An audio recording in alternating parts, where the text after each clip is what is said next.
Brissot was asleep in the moonlight, lying on his back in bed with his fat stomach jutting into the air and his mouth forming an inane smile. He appeared to be some kind of inanimate object, like a large football or 2 tickets to the opera. A moment later, when he rolled over and the moonlight seemed to strike him from a different angle, he looked exactly like a 27-piece starter set of silverware, complete with salad bowl and soup tureen. He's dreaming, Cloquet thought as he stood over him, revolver in hand. He's dreaming, and I exist in reality. Cloquet hated reality, but realized it was still the only place to get a good steak. He had never taken a human life before. True, he had once shot a mad dog, but only after it had been certified as mad by a team of psychiatrists. The dog was diagnosed as manic depressive after it had tried to bite off Cloquet's nose and then could not stop laughing. In his dream, Brissot was on a sunlit beach and running joyously toward his mother's outstretched arms. But just as he began to embrace the weeping gray-haired woman, she turned into 2 scoops of vanilla ice cream. Brissot moaned and Cloquet lowered the revolver.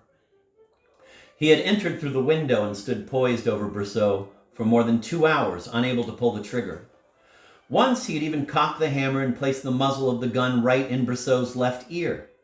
Then there was a sound at the door, and Cloquet leaped behind the bureau, leaving the pistol sticking out of Brissot's ear.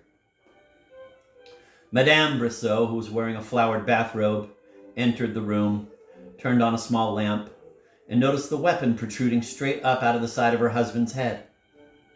Almost maternally, she sighed and removed it, placing it beside the pillow.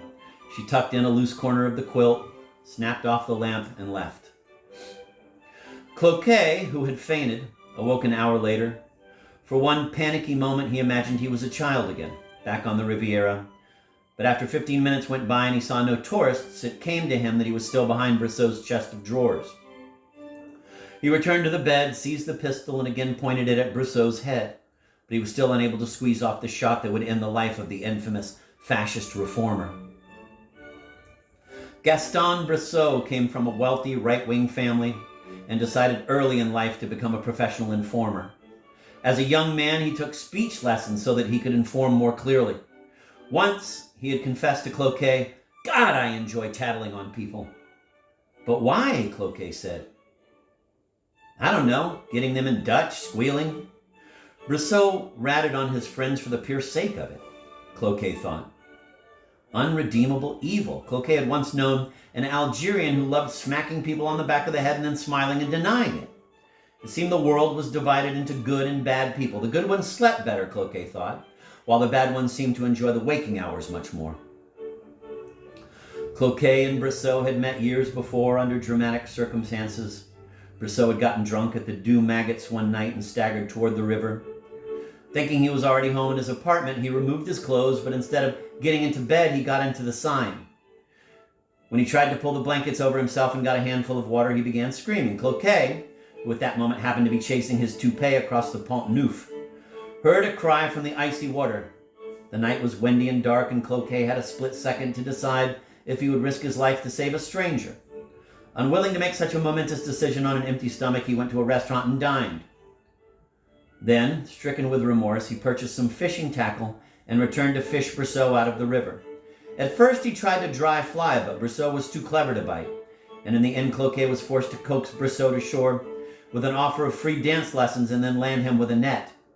While Brissot was being measured and weighed, the two became friends. Now Cloquet stepped closer to Brissot's sleeping hulk and again cocked the pistol. A feeling of nausea swept over him as he contemplated the implications of his action.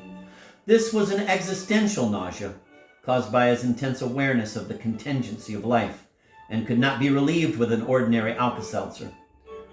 What was required was an existential Alka-Seltzer, a product sold in many left bank drugstores. It was an enormous pill, the size of an automobile hubcap that, dissolved in water, took away the queasy feeling induced by too much awareness of life. Cloquet had also found it helpful after eating Mexican food. If I choose to kill Brissot, Cloquet thought now, I am defining myself as a murderer. I will become Cloquet who kills rather than simply what I am, Cloquet who teaches psychology of foul at the Sorbonne. But choosing my action, I choose it for all mankind. But what if everyone in the world behaved like me and came here and shot Brissot through the air? What a mess! Not to mention the commotion from the doorbell ringing all night. And of course we'd need valet parking. Ah, God, how the mind boggles when it turns to moral or ethical considerations. Better not to think too much. Rely more on the body. The body's more dependable. It shows up for meetings. It looks good in a sports jacket. And where it really comes in handy is when you want to get a rub down. Cloquet felt a sudden need to reaffirm his own existence and looked into the mirror over Brissot's bureau. He could never pass a mirror without sneaking a peek, and once in a health club, he had stared at his reflection in a swimming pool for so long that the management was forced to drain it. It was no use. He couldn't shoot a man. He dropped the pistol and fled. Out on the street, he decided to go to La Coupole for a brandy. He liked La Coupole because it was always bright and crowded, and he could usually get a table, quite a difference from his own apartment, where it was dark and gloomy and where his mother, who lived there too, always refused to seat him. But tonight, La Coupole was filled. Who were all these faces, Cloquet wondered. They seemed to blur into an abstraction. The people! But there are no people, he thought, only individuals. Cloquet felt this was a brilliant perception, one that he could use impressively at some chic dinner party. Because of observations such as this, he had not been invited to a social gathering of any sort since 1931. He decided to go to Juliette's house. "Did you kill him?" she asked as he entered her flat. "Yes," Cloquet said. "Are you sure he is dead?" "He seemed dead. I did my imitation of Maurice Chevalier, and it usually gets a big hand. This time, nothing." "Good.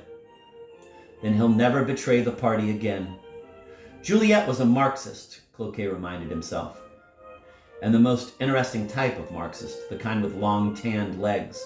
She was one of the few women he knew who could hold two disparate concepts in her mind at once, such as Hegel's dialectic and why if you stick your tongue in a man's ear while he is making a speech, he will start to sound like Jerry Lewis. She stood before him now in a tight skirt and blouse, and he wanted to possess her, to own her the way he owned any other object, such as his radio or the rubber pig mask he had worn to harass the Nazis during the occupation. Suddenly, he and Juliette were making love, or was it merely sex? He knew there was a difference between sex and love, but felt that either act was wonderful unless one of the partners happened to be wearing a lobster bib. Women, he reflected, were a soft, enveloping presence. Existence was a soft, enveloping presence, too. Sometimes it enveloped you totally. Then you could never get out again except for something really important, like your mother's birthday or jury duty. Cloquet often thought there was a great difference between being and being in the world, and figured that no matter which group he belonged to, the other was definitely having more fun. He slept well after the lovemaking as usual, but the next morning, to his great surprise, he was arrested for the murder of Gaston Brissot.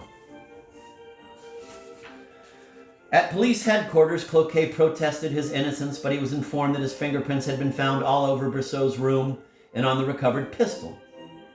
When he broke into Brissot's house, Cloquet had also made the mistake of signing the guest book. It was hopeless. The case was open and shut.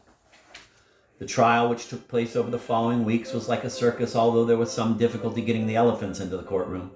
At last, the jury found Cloquet guilty, and he was sentenced to the guillotine. An appeal for clemency was turned down on a technicality when it was learned Cloquet's lawyer had filed it while wearing a cardboard mustache. 6 weeks later, on the eve of his execution, Cloquet sat alone in his cell, still unable to believe the events of the past months, particularly the part about the elephants in the courtroom. By this time the next day, he would be dead. Cloquet had always thought of death as something that happened to other people. "I notice it happens to fat people a lot," he told his lawyer. To Cloquet himself, death seemed to be only another abstraction. Men die, he thought, but does Cloquet die? This question puzzled him, but a few simple line drawings on a pad done by one of the guards set the whole thing clear. There was no evading it. Soon he would no longer exist. "I will be gone," he thought wistfully. But Madame Plotnick, whose face looks like something on the menu in a seafood restaurant, will still be around. Cloquet began to panic. He wanted to run and hide, or even better, to become something solid and durable. A heavy chair, for instance. The chair has no problems, he thought. It's there, nobody bothers it. Doesn't have to pay rent or get involved politically. A chair can never stub its toe or misplace its earmuffs. It doesn't have to smile or get a haircut. And you never have to worry that if you take it to a party, it will suddenly start coughing or make a scene. People just sit in a chair, and then when those people die, other people sit in it. Cloquet's logic comforted him, and when the jailers came at dawn to shave his neck, he pretended to be a chair. When they asked him what he wanted for his last meal, he said, "You're asking furniture what it wants to eat? Why not just upholster me?" When they stared at him, he weakened and said, "Just some Russian dressing." Cloquet had always been an atheist, but when the priest, Father Bernard, arrived, he asked if there was still time for him to convert. Father Bernard shook his head. "This time of year, I think most of your major faiths are filled," he said. "Probably the best I could do on such short notice is maybe make a call, get you into something Hindu. I'll need a passport-sized photograph, though." "No use," Cloquet reflected. "I'll have to meet my fate alone. There is no God. There's no purpose to life. Nothing lasts. Even the works of the great Shakespeare will disappear when the universe burns out. Not such a terrible thought, of course, when it comes to a play like Titus Andronicus. But what about the others? No wonder some people commit suicide. Why not end this absurdity? Why go through with this hollow charade called life? Why accept that somewhere within us a voice says, 'Live!' Always from some inner region we hear the command, 'Keep living!'" Cloquet recognized the voice. It was his insurance salesman. Naturally, he thought. Fishbein doesn't want to pay off. Cloquet longed to be free, to be out of jail, skipping through an open meadow. Cloquet always skipped when he was happy. Indeed, the habit had kept him out of the army. The thought of freedom made him feel simultaneously exhilarated and terrified. If I were truly free, he thought, I could exercise my possibilities to the fullest. Perhaps I could become a ventriloquist as I've always wanted, or show up at the Louvre in bikini underwear with a fake nose and glasses.